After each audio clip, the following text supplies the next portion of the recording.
Boa noite, igreja. Boa noite a você que está me assistindo mais um sábado. Que bom que você está conosco mais uma vez aí, né? Eu tenho certeza que Deus quer e vai falar muito conosco nessa noite e que possamos abrir o nosso coração, amém? Feche teus olhos aí para a gente fazer uma oração para começar essa nossa transmissão. Feche teus olhos comigo, então. Deus, Pai, nós te agradecemos, Deus, por tudo, Deus. Agradecemos porque o Senhor tem cuidado de nós, Pai. A verdade é que por mais que não tenhamos tudo o que queremos, nós temos a nossa vida, Deus. Nós temos a vida que o Senhor nos dá a cada dia que nós dormimos e acordamos, Deus. O Senhor tem nos protegido e tem nos garantido aquilo que nos mantém vivos, Pai. Obrigado por isso. E que nessa noite o Senhor venha falar conosco, Deus. Que o Senhor venha derramar a Tua misericórdia sobre a nossa vida. Que o Senhor venha derramar o Teu amor sobre a nossa vida e falar no fundo do nosso coração aquilo que nenhum homem pode fazer ou falar conosco, aquilo que só o Teu Espírito Santo pode fazer e falar. Que isso seja feito em nosso coração. Em nome do Senhor Jesus, faça a Tua vontade, Deus. Amém. Bem, pessoal, eu gostaria de começar falando sobre prometer. Me responda uma coisa aí, você que pode. Você já prometeu alguma coisa, alguma vez alguma coisa e não cumpriu? De repente, há pouco tempo você fez alguma promessa e não cumpriu? Você lembra de alguma coisa que você falou e acabou não cumprindo com a sua palavra? É muito normal isso acontecer com a gente, né? Da gente prometer alguma coisa para alguém e acabar não cumprindo. E existe uma lógica, o porquê é tão fácil a gente prometer e não fazer. Outro dia eu estava conversando com o irmão da igreja que estava lá na minha casa, né? E aí o filho dele pediu uma coisa, estava com uma coisa assim na mão e falou: pai, me dá isso aqui. E ele falou: claro, filho, te dou sim e tal, mas sabe como é que é, né? Tem algumas exigências, tem alguns requisitos, vai ter que cumprir algumas coisas ali de uma listinha e tal. Falou uma coisa assim. E aí ele virou para mim, para outro irmão que estava do meu lado, falou assim: a moral é tu nunca dizer que tu não vai dar. Sempre quando pedir alguma coisa, sempre quando a criança pedir alguma coisa, tu fala que tu vai dar. Só que aí depois tu coloca uma lista, né, de exigências e tal, para que tu dê aquilo para ela. O que na verdade é uma estratégia. Não sei se ele vai dar ou não o que o Piá pediu ali na hora. Mas ele não disse que não, de certa forma ele prometeu. E eu acredito que os pais é a primeira classe de pessoas que mais promete, e não vou dizer que não cumpre, mas que mais promete, digamos assim, né? O filho está fazendo uma coisa e quer alguma coisa, e não, filho, vou te dar e tal. Se tu passar de ano, essa promessa é a promessa mais tradicional. Não, quando tu passar de ano, o pai te dá uma bicicleta, te dá um computador, te dá um videogame, ou se tu fizer tal coisa, o pai te leva para tal lugar. Isso é de praxe dos pais prometerem. E não só os pais, mas outra classe que promete muito, e essa sim eu posso dizer que cumpre muito pouco, é os políticos, né? Porque eles precisam de alguma coisa, eles precisam do voto da população. Então eles prometem uma coisa que eles nem sabem, na verdade, que vão cumprir, se vão poder cumprir, mas porque eles querem alguma coisa. Outra classe que promete muito, mas geralmente cumpre, é os apaixonados, né? Quando a pessoa está apaixonada por alguém, promete: não, porque eu vou fazer tal coisa por ti, porque eu vou ser assim, assim, assado. E geralmente quando está apaixonado, cumpre mesmo, né?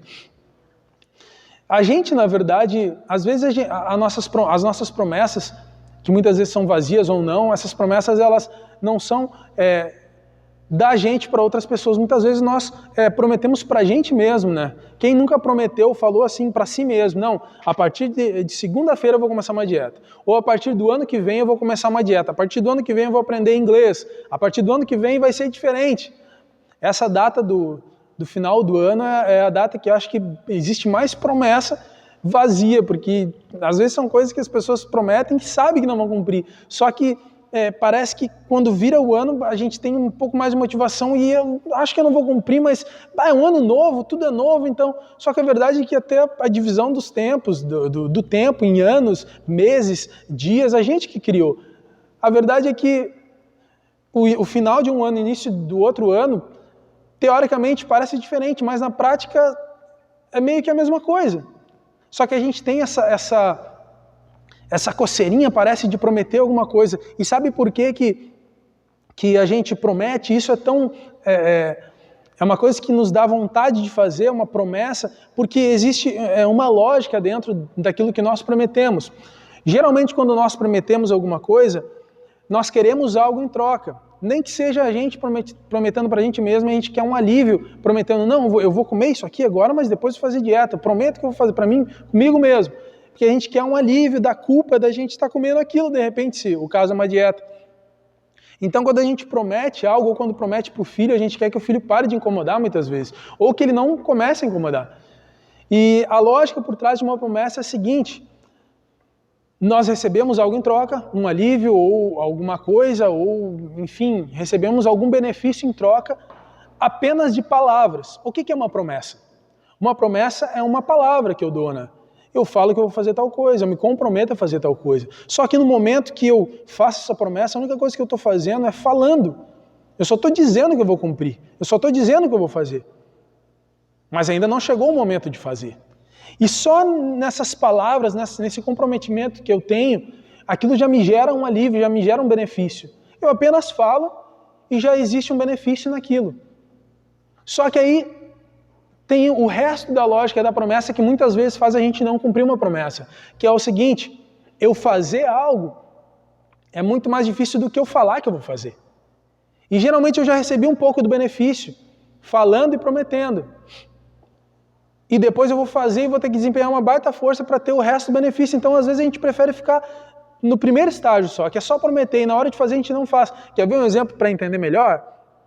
Por exemplo, eu posso pegar um de vocês que está me assistindo nesse momento e prometer que eu vou dar R$1.000. Um de vocês aí. Prometo que eu vou dar R$1.000 para vocês.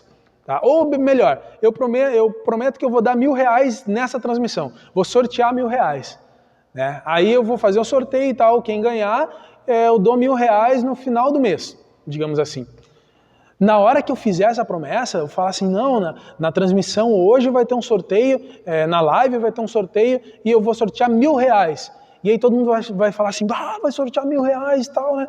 E aí todo mundo já fica meio eufórico, já levanta uma baita de uma polêmica, porque vão sortear dinheiro na live, na transmissão da igreja e tal, e já levanta uma expectativa em quem vai assistir, e eu já fico feliz também, porque o pessoal todo falou que vai assistir, vai ter um monte de gente assistindo, né, independente se vai sortear ou não um tanto de dinheiro.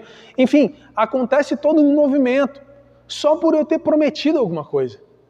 De repente um movimento ruim, porque vão falar, vão sortear dinheiro na live da Despertar. Ou de repente um movimento bom, tipo, não, que legal que eles estão fazendo isso, é para ajudar as pessoas, sei lá, não sei. Mas vai acontecer alguma coisa diante da minha promessa. Só que aí, beleza, foi até legal. Mas aí chegou o final do mês e eu vou ter que cumprir essa minha promessa. E eu vou ter que dar R$1.000. A primeira coisa que eu vou ter que fazer é conseguir R$1.000, porque eu não tenho sobrando. Então já vai ser uma coisa bem ruim para mim. Quando vê, eu não consigo isso. E aí eu não cumpro, porque eu não consegui. Porque fazer é muito mais difícil do que falar.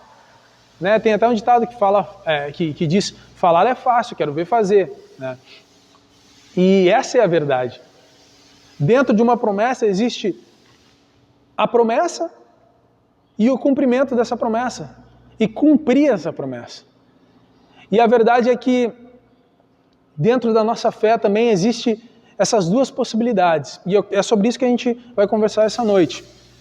Quero que você abra comigo, você que pode, abre comigo em Tiago 2, 14 ao 19. Abre comigo aí. Lá no final do Novo, tá? Se encontra o livro de Tiago.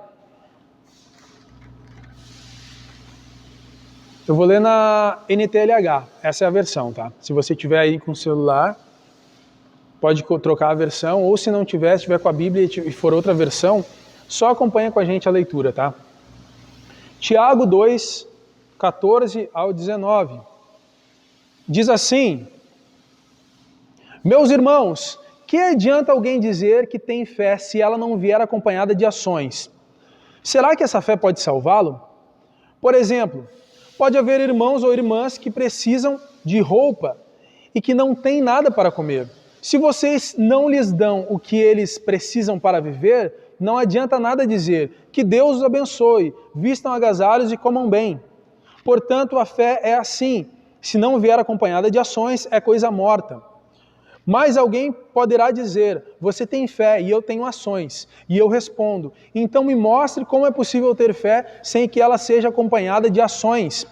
Eu vou lhe mostrar a minha fé por meio das minhas ações. Você crê que há somente um Deus? Ótimo. Os demônios também creem e tremem de medo. Nessa parte de Tiago, nós encontramos um texto sobre fé e ações, em outras versões é fé e obras. E ele fala sobre a necessidade da nossa, de dentro da nossa fé, de através da nossa fé, acontecerem obras. A gente sabe que não são pelas obras, pelo menos se você vem na igreja, frequenta e faz parte da igreja Despertar, você sabe que não é pelas obras que nós somos salvos. Mas através da nossa fé, nós somos salvos. E pela nossa fé, porque nós cremos, existem sim ações.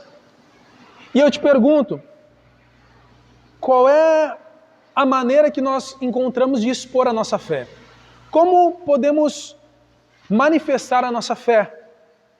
Como as pessoas podem saber no que nós acreditamos?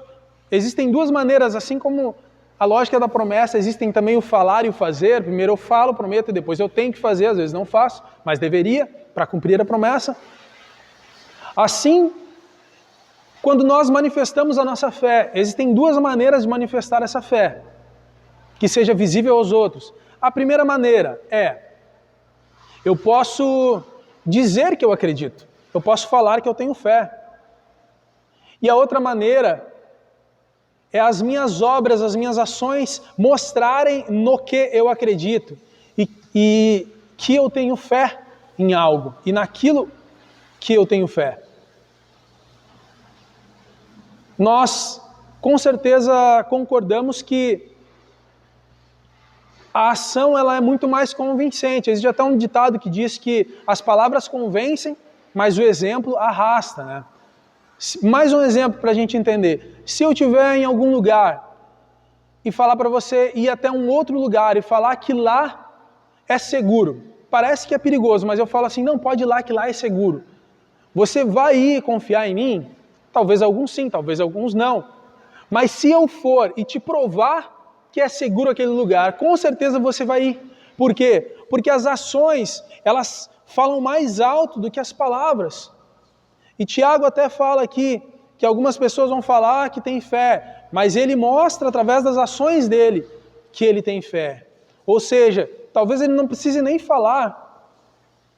E existe essa relação entre a nossa fé, o que nós falamos e aquilo que nós fazemos. É óbvio que é muito mais importante as nossas ações e elas demonstram muito mais a nossa fé. Para que a gente possa entender um pouco sobre falar e fazer, eu quero ler outro texto com vocês, que está lá em Mateus 21, 28 ao 32. Mateus 21, capítulo 21, versículo 28 ao versículo 32. Sei que pode, quer, abre comigo lá. Lembra que a gente está falando sobre fazer e falar, né? Falar e fazer, enfim. Mateus 21, 28 ao 32 diz assim: Jesus continuou, e o que é que vocês acham disto? Certo homem tinha 2 filhos. Ele foi falar com o mais velho e disse, filho, hoje você vai trabalhar na minha plantação de uvas. Ele respondeu, eu não quero ir. Mas depois mudou de ideia e foi. O pai foi e deu ao outro filho a mesma ordem. E esse disse, sim, senhor, mas depois não foi. Qual deles fez o que o pai queria? Perguntou Jesus. E eles responderam, o filho mais velho. Então Jesus disse a eles, eu afirmo a vocês que isto é verdade. Os cobradores de impostos e as prostitutas estão entrando no reino de Deus antes de vocês, pois João Batista veio para mostrar a vocês o caminho certo, e vocês não creram nele. Mas os cobradores de impostos e as prostitutas creram. Porém, mesmo tendo visto isso, vocês não se arrependeram e não creram nele.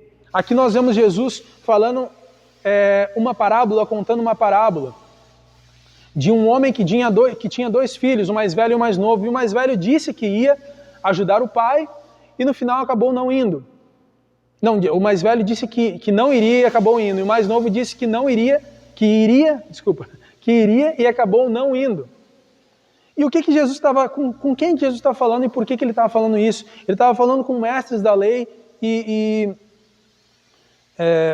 pessoas que se achavam melhores, digamos assim. Pessoas que aparentemente faziam tudo certo e falavam que faziam tudo certo, com as suas palavras.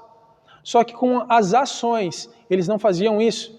E Jesus comparou essas pessoas que se achavam corretas e que falavam que tinham fé, etc. e tal, ele comparou com o filho mais novo, que disse que iria e não foi, que disse que fazia, mas na hora de fazer não fazia, não fez.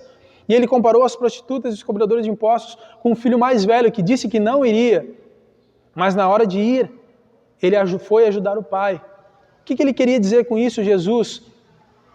Que muitas vezes existem pessoas que aparentemente têm fé, acreditam nele, com as suas palavras dizem coisas bonitas e que vão fazer coisas boas e que vão fazer obras de pessoas cristãs, mas na hora de fazer, elas não fazem, elas fazem diferente, elas fazem no contrário, assim como aquelas pessoas naquele momento que falavam, mas na hora de fazer não faziam.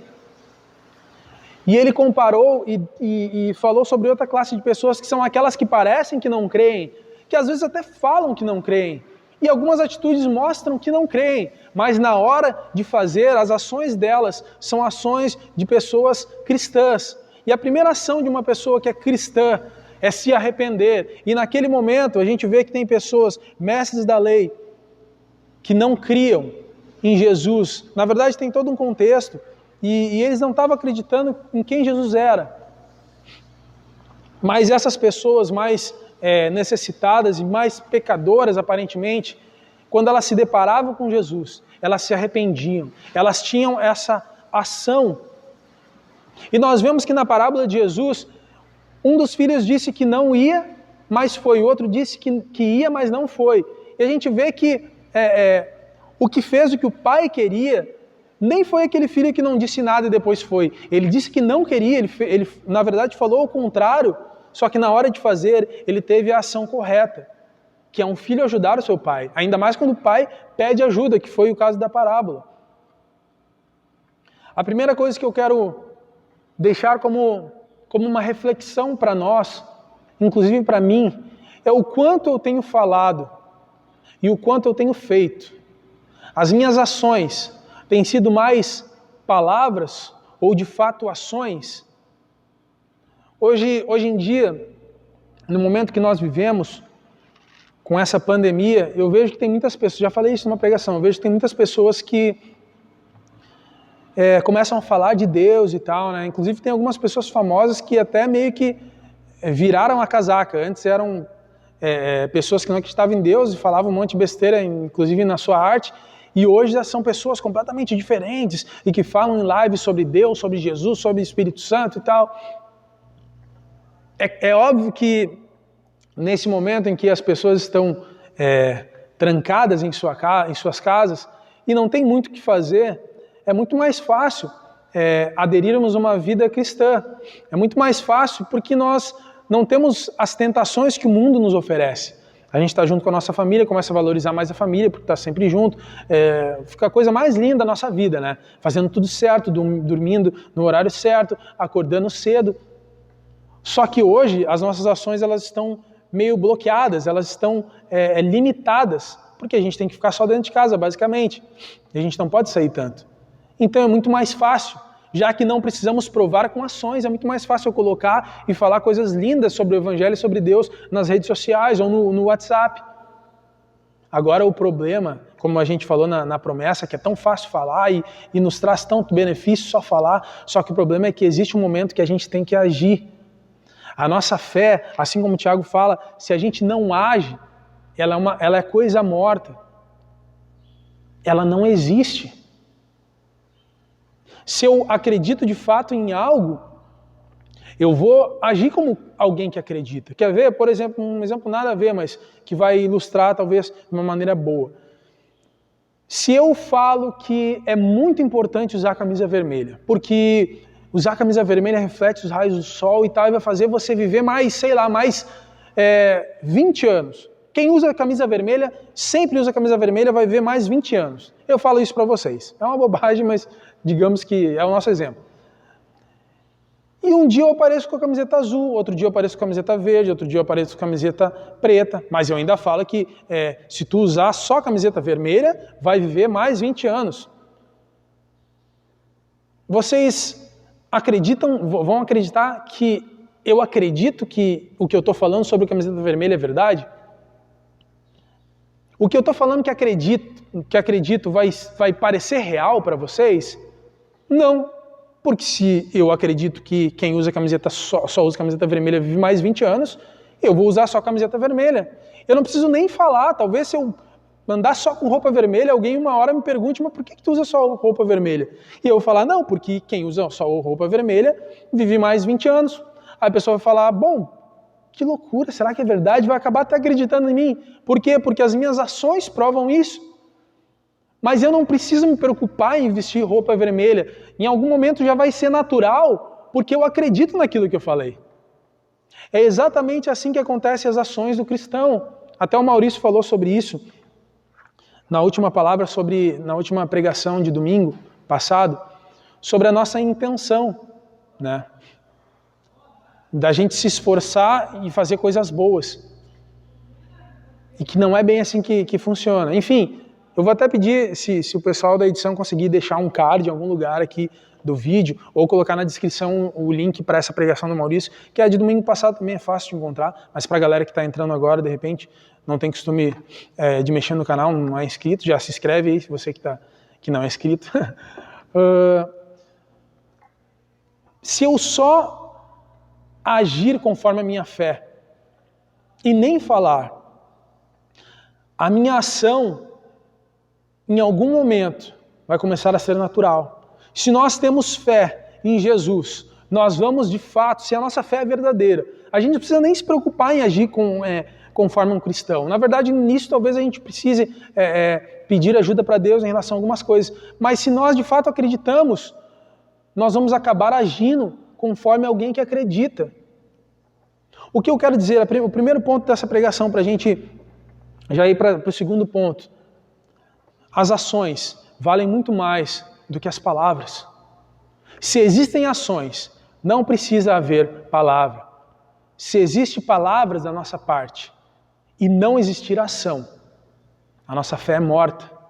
E nós, de fato, não acreditamos. Aí você pensa o seguinte, ok, eu falo, às vezes não faço, mas eu também faço. Eu sou um cristão que faz coisas boas. Aqui, na verdade, Tiago ele dá até o exemplo de pessoas, até tinha um contexto ali que era um contexto que Tiago estava preocupado com igualdade, justiça social. Se você ler a carta de Tiago, vamos voltar lá para o primeiro que a gente leu, vou até voltar aqui. Ele fala muito sobre igualdade, contexto social e tal, né? Aqui ele dá até o exemplo das pessoas enxergarem e se encontrarem com pessoas necessitadas em relação a vestimenta e alimento e abençoarem elas e mandarem elas embora, podendo ajudar sem ajudar, né? E ele fala sobre esse tipo de obra, que isso não é uma obra, ou é uma obra que não é de alguém que acredita de fato em Cristo, que se preocupa com o próximo. Mas aí você pensa assim, não, tranquilo, eu ajudo, eu tenho obras. Eu vou na Despertar e eu doei alguns agasalhos que eu não usava, eu doei uns tênis meu, eu doei alimento, eu dou dinheiro, eu tenho obras. As minhas obras são de uma pessoa que acredita. Eu posso até falar, talvez mais do que eu faça, mas eu faço algumas coisas sim de cristão. Só que aí eu te pergunto, quando o Tiago ele fala sobre ações, sobre obras em outras traduções, a verdade é que a nossa vida, ele fala sobre obras da nossa fé, mas a verdade é que a nossa vida, ela é meio que um amontoado de obras, de ações. Se a gente fica só parado, como uma planta e não faz nada, não toma nenhum tipo de atitude na nossa vida, não faz escolhas e ações e obras, é como se a gente não estivesse vivo. Se a gente ficasse só parado, digamos assim. Mas a nossa vida, na verdade, ela é um amontoado de ações e obras né? Eu decido que eu vou... Agora eu vou sair daqui e vou almoçar. Na verdade, eu estou gravando isso de manhã, vocês estão vendo de noite, mas é sábado mesmo. A gente fala às vezes boa noite e tal, né? Para contextualizar o esquema. Mas agora eu vou sair daqui, da igreja, e vou almoçar. Aí depois de tarde eu tenho que lavar o meu pátio, eu tenho mesmo que lavar o meu pátio. Então são várias ações que eu vou tomando. De repente dentro da minha casa eu vou chegar e vou, sei lá, xingar minha esposa. Já é uma obra, uma ação que eu tive. De repente eu vou chegar e vou dar um beijo na minha esposa e falar que eu amo ela. É uma outra ação. A verdade é que a nossa vida é um amontoado de ações. E aí eu te pergunto, você até pode ter, eu até posso ter obras de uma pessoa cristã que acredita. Mas se eu pegar um amontoado da minha vida, das minhas obras, o que essas obras apontam? O que elas falam sobre mim? Para que a gente entenda um pouco sobre isso, eu quero abrir mais um trecho da Bíblia com você. Eu prometo que vai ser o último. Hoje, pelo menos, né? Que está em Marcos 8, 31 ao 36. Se você quiser abrir comigo.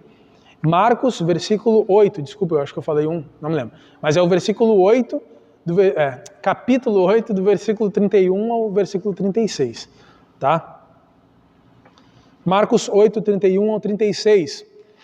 Diz assim: Jesus começou a ensinar os discípulos, dizendo: o Filho do Homem terá de sofrer muito. Ele será rejeitado pelos líderes judeus, pelos chefes dos sacerdotes e pelos mestres da lei. Será morto e 3 dias depois ressuscitará. Jesus dizia isso com toda clareza. Então Pedro o levou para um lado e começou a repreendê-lo. Jesus virou-se, olhou para os discípulos e repreendeu Pedro, dizendo: saia da minha frente, Satanás. Você está pensando como um ser humano pensa e não como Deus pensa. Aí Jesus chamou a multidão e os discípulos e disse: se alguém quer ser meu seguidor, que esqueça os seus próprios interesses, esteja pronto para morrer como eu vou morrer e me acompanhe. Pois quem põe os seus próprios interesses em primeiro lugar nunca terá a vida verdadeira. Mas quem esquece a si mesmo por minha causa e por causa do Evangelho terá a vida verdadeira. O que adianta alguém ganhar o mundo inteiro, mas perder a vida verdadeira?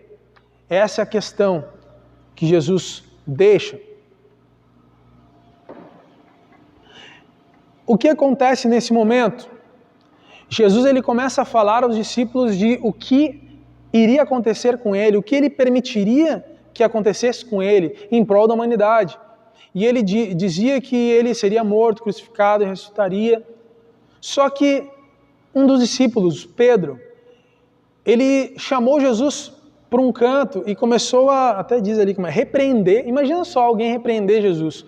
Pedro é esse homem, né? Ele repreendeu. Aqui não diz o que Pedro falou, mas no outro evangelho, se não me engano, de Mateus, diz que Pedro falou mais ou menos assim para Jesus: isso nunca vai acontecer com o Senhor, que Deus não permita isso. E Jesus repreendeu de volta Pedro, chamando ele de Satanás e falando que aquilo deveria acontecer. E depois ele fala sobre interesse, que os nossos interesses têm que estar abaixo dos interesses de Deus. Mais ou menos isso. O que Jesus estava querendo dizer naquele momento? Pedro, quando ele dizia para Jesus que não queria que fosse daquela forma, a verdade é que Pedro, e assim como os outros discípulos, a gente já conversou sobre isso em algumas pregações, a gente sempre fala sobre isso, os discípulos eles esperavam que Jesus ele tivesse obras diferentes daquela que ele teve, que ele veio ter. Eles não esperavam um mestre, um rei, um Cristo, um Messias que morresse nas mãos dos homens injustos. Eles esperavam um mestre, um rei, um Messias, um Salvador que viesse e conquistasse de novo a terra de Israel e Israel fosse uma nação forte. Essas eram as obras que os discípulos esperavam e Pedro também esperava. Só que não era essa a obra de Jesus Cristo. Não era essa a obra de Cristo. E Jesus fala no final: o que adianta alguém ganhar o mundo inteiro, mas perder a vida verdadeira, ou em outras traduções, a sua alma? O que Jesus está dizendo é: o que adianta eu ouvir e fazer? Mais ou menos isso que ele queria dizer. O que adianta eu ouvir e fazer todas as obras que vocês esperam, mas não faça a obra principal? O que adianta vocês fazerem todas as obras que vocês esperam, todas as ações que vocês esperam nessa vida, mas vocês não conquistarem a vida verdadeira através da fé de vocês? Não seguirem a mim, que sou a vida? Esse é o recado que Jesus estava falando. Que nesse mundo existem muitas coisas que nós podemos fazer e conquistar. O mundo inteiro, ele disse. Mas o que adianta se a gente fazer isso, se a principal obra não for feita em nós? E quando nós procuramos conquistar o mundo inteiro, ou muitas coisas do mundo, a verdade é uma, que muitas vezes não sobram tempo para as obras de Deus.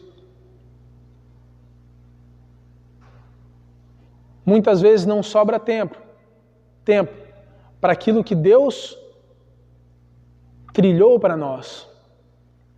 Quando nós estamos muito preocupados com as nossas ações nesse mundo, e às vezes com as nossas promessas nesse mundo, e às vezes com os nossos comprometimentos nesse mundo, a nossa mente e o nosso coração fica cheio, e muitas vezes não há espaço para Deus e para a obra que Ele quer fazer em nós.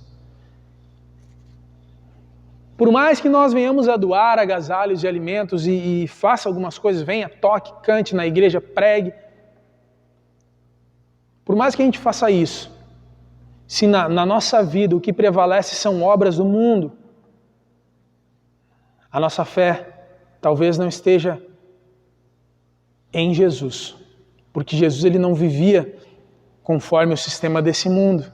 Ele ia totalmente contra. Eu não digo, mais uma vez, eu sempre repito isso, eu não digo que você vai esquecer o teu trabalho, a tua família e vai viver só na igreja. Não é isso. Até porque as obras de alguém cristão, essas obras precisam ser feitas dentro do teu serviço, lá no meio dos teus colegas, lá dentro do teu círculo de amizade e lá dentro da tua casa.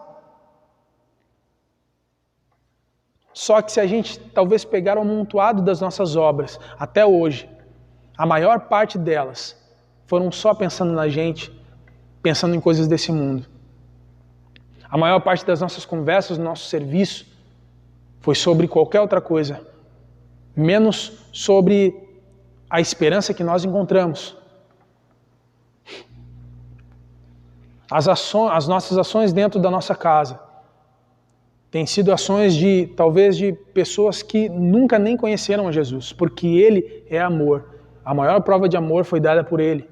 E dentro da nossa casa nós não agimos como alguém que ama. Até podemos falar, mas na hora de agir, ou talvez as atitudes que nós temos de amor são muito poucas. Para a gente finalizar a palavra de hoje, que duas reflexões fiquem na nossa mente e no nosso coração, que nós possamos permitir que o Espírito Santo trabalhe em nós dentro dessas duas reflexões. Primeiro, o quanto eu falo e o quanto eu faço. Segundo, o que eu estou fazendo, juntando todas as minhas ações, o que elas falam sobre mim, o que elas falam sobre a minha fé. Amém? Eu gostaria de encerrar então com uma oração, pode ser? Feche teus olhos aí onde você está, vamos falar com Deus nesse momento. Deus Pai, te agradeço, Senhor, primeiramente por cada um que está assistindo essa transmissão, Pai. Cada um que dedicou esse tempo à Tua palavra, Deus. Tenho certeza que o Senhor falou com cada um de nós, Pai. Que eu te peço que Teu Espírito Santo venha fazer a Tua obra em nós, Deus. Que o Senhor venha mostrar o quanto as nossas ações estão dizendo ou não sobre a nossa fé. O quanto talvez só as nossas palavras estão sendo ditas, o quanto nós só estamos falando, melhor dizendo, Deus. E o quanto nós não temos feito. Que nós possamos também entender o que nós estamos fazendo. Possamos entender para onde está apontando as nossas ações. E dentro desse entendimento, possamos ser convencidos pelo Teu Espírito Santo, porque não sou eu quem convence, Deus. Não são os homens, mas é o Teu Espírito Santo. É Ele que nos convence das nossas ações, do quanto nós temos que mudar e o quanto essa mudança pode ser natural para a gente, Deus. Eu te peço, Deus, faça essa obra na nossa vida. Agradeço mais uma vez por cada um que esteve conosco nessa transmissão, Deus, que o Senhor possa continuar trabalhando em nós durante essa semana, durante esse domingo, que possamos estar reunidos mais uma vez amanhã aqui, domingo, na palavra de domingo, Deus. Obrigado, Deus. Amém. Valeu, pessoal. Boa noite para todo mundo. Sacrifício lá na cruz foi suficiente.